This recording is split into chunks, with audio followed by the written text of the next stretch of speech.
This country has spent far too long worried about scars and thinking about the scars and concentrating on the scars. Today we are going to concentrate on the good things in America, the things that we have accomplished and the things that we can do tomorrow. See, there are those on the left that really believe self-pity. They believe in the theology of oppressor and victim. And so they believe that. I don't think you do. I think you just want to move on with your life. You want to be unleashed. You have a dream. You want to pursue it. You also care and want to help other people. You don't have self-pity. Now, Chris Matthews previewed the rally by predicting Martin Luther King would be disgraced. Here's what he said. Can we imagine if King were physically here tomorrow, today, were he to reappear tomorrow on the very steps of the Lincoln Memorial? I have a nightmare that one day a right-wing talk show host will come to this spot, his people's lips dripping with the words of interposition and nullification, little right-wing boys and little right-wing girls joining hands and singing their praise for Glenn Beck and Sarah Palin. I have a nightmare. Sounds like a nightmare. But I think the premise on that was that MLK would be disgraced. Do you think Martin Luther King would be disgraced by this man? Definitely want people to be filled with real hope, and conviction that anything is possible in America. If we just know who we are and believe in each other, it's the people, and really it's not the government. It's what has made us exceptional. Just remembering what brought us here. America, make a choice. Which one is more like you? This guy or this guy? The Huffington Post ran a slideshow of the most, quoting, ridiculous images from Saturday's event. This is what they thought was hilarious or bad, or were the crazies in the crowd. Here's what they selected. I showed some of these to you last night. These two were, for some reason, that's crazy, restoring honor. This is a quote from George Washington. September 11th, of course, that's crazy.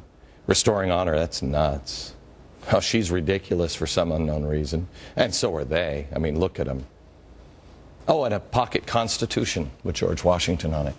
So that's the standard for ridiculous. Okay. You know what I think is ridiculous? I think those people are more like me and more like the average person. Sure, the old lady, maybe she's wearing a red, white, and blue shirt and she doesn't look like she does on TV or on your Park Avenue address, but gosh, I'd take her every day, 24 hours a day, over the leftist rallies.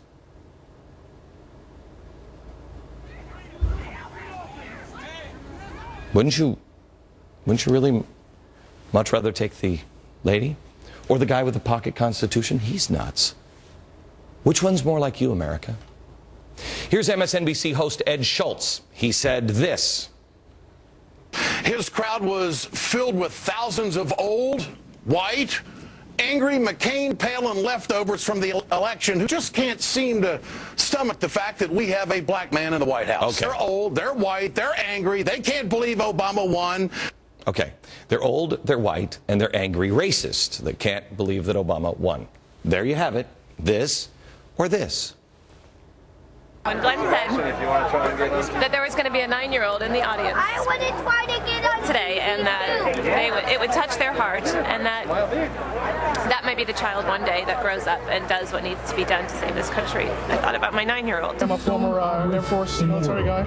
But first and foremost, I believe that our country should be putting God first once more. So hopefully this will be a call to restore the historical values in our nation of hard work, personal responsibility, families taking care of families, churches getting re-engaged. Okay, so there they are. They're old, they're white, and they're angry. Back to Ed Schultz, what he said, I believe, on Friday on his radio program. In my bones, in my very soul, in my heart, I want to kick Fox's. I want to drive them into the ground. I want to spike the ball. I want to kick him in the teeth on the way back to the huddle. And then I want to turn around and lift my leg on him because that's all they're worth. kind of sad, isn't it? You tell me, America, which one's the angry one? Here's another one.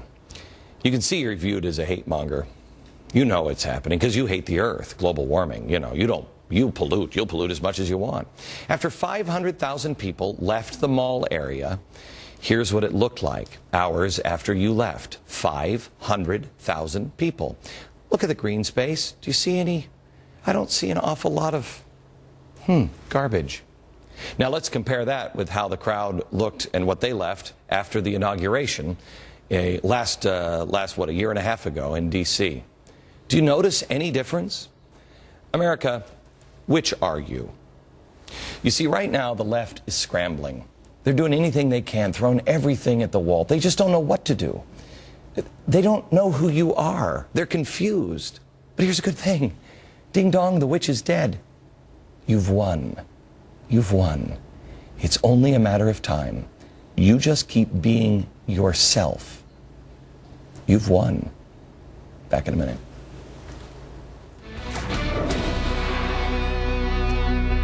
We're talking a little bit still about 828 because I really am convinced you've won, and you may not know it yet. But everybody wanted to make it about hate, and there was no hate. It was about truth. It was about faith, hope, and charity. That was the message all along with this event. Sure, the exact wording of some of the speeches were not set in stone, but I was 100% sure this event would not be political. I said that on the air when people made fun of it or, called it one thing or another. I said, be careful. Don't do that. You're going to regret those words. I told you it would be centered around faith, hope, and charity. In fact, I talked about this message on our show with a guest on this program, and they're very rare to have on, back in April 7th of this year. Watch what happened. That's what originally united America together. Faith, different faiths, but a belief in God. Hope, the truth. The truth shall set you free. And charity, being good to each other. Would you agree that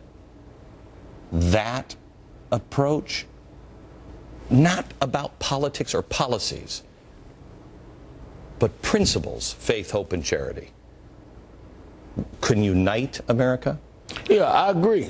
I think that it could and should unite America. Well, I thought that was a good piece of advice from Reverend Al Sharpton, who, believe it or not, I really like. I don't agree with him on anything, but I like him.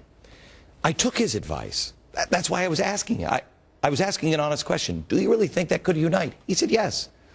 He also went a step further. I don't know if it was on or off the air, but he looked at the faith, hope, and charity, and he said he'd like to see more black faces up there. And I said, that's a great idea. That's why we're doing the Black Founding Fathers series.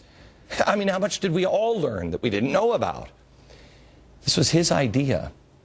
That's why the two largest images on stage were, because again, that was my theory. He said, yes, it would unite, and that's what I'm trying to do. And the first one was a Native American, and then the other one, you have the Native American, that's Frederick Douglass. They were both on stage. They were 20 feet tall. Why? Because I started doing my homework. It was also Al Sharpton who helped formulate many of the themes incorporated in the event Saturday. I mean, this was it. So then I was really shocked and surprised when Al said this last night to Bill O'Reilly. Was there anything wrong with what Beck did? Not what he did. What he said is not what he said he was going to do is not what he did. Oh, no, but what he did, the rally that he did. If he wants to have a rally, first of all, no one questioned him having a rally. We did not challenge his permit. No, but did he do anything wrong on Saturday? I said what he did is not what he said. What he did, no. But I said that on April 7th. I mean, I have the video. I did say that we were going to reclaim the civil rights. And what I meant by that, Reverend Al, was the people of faith, the good people in America of faith. Because, see, the original awakening, that happened with George Whitefield of faith. It led to the Enlightenment, which led to the American Revolution. The slaves were free because of the Second Great Awakening. The people of faith that knew it was wrong, got together, left their differences aside. Faith, hope, and charity. We were consistent. I mean, before I came on, I got a call from one of the newspapers, and they said, what exactly does Glenn Beck think he's doing? Is he taking the mantle of a religious leader? No. No. In case, for those people in the press that haven't watched the show, I don't know ever. Faith, hope, and charity. We've been doing this since January. I've laid this out almost every night. The Reverend Al, of all people, should know this because we've talked about it together. But somehow he missed it. But it's hard to believe that people who pay attention missed it. Because the people who showed up at the rally, they didn't miss it. This is my future. And I want to show my family, my sons, that America is worth saving. America is honorable. I don't go to political rallies, never have. I do not believe this is a political rally. I sense a spirit here, a spirit of like-minded people, and I want my family to experience this. I don't know how to be more clear. The good news is, and I'll share this with you next, Glenn Beck's Happy Warriors. You made yourself, you came onto the world stage, not the national stage, onto the world stage, and made quite an impression. I'll show you what the Wall Street Journal wrote about you in their op-ed piece next.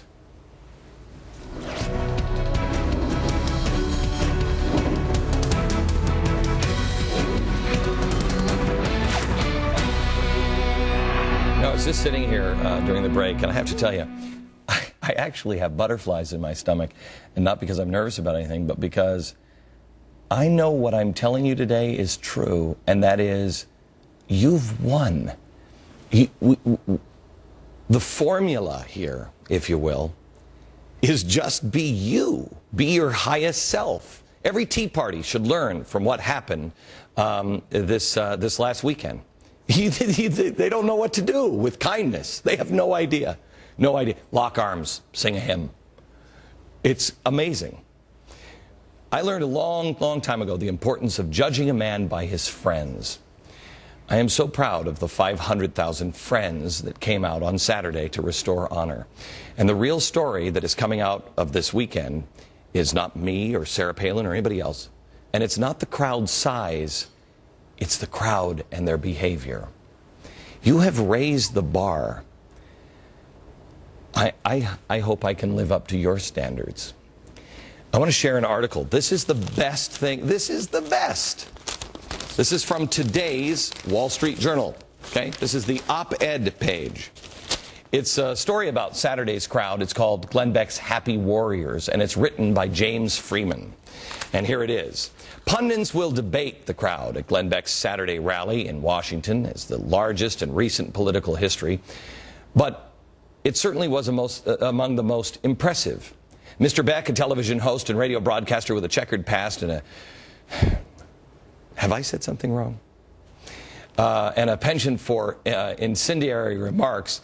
But if he is judged by the quality of people of all colors that he attracted to the Lincoln Memorial, his stock can't help but rise.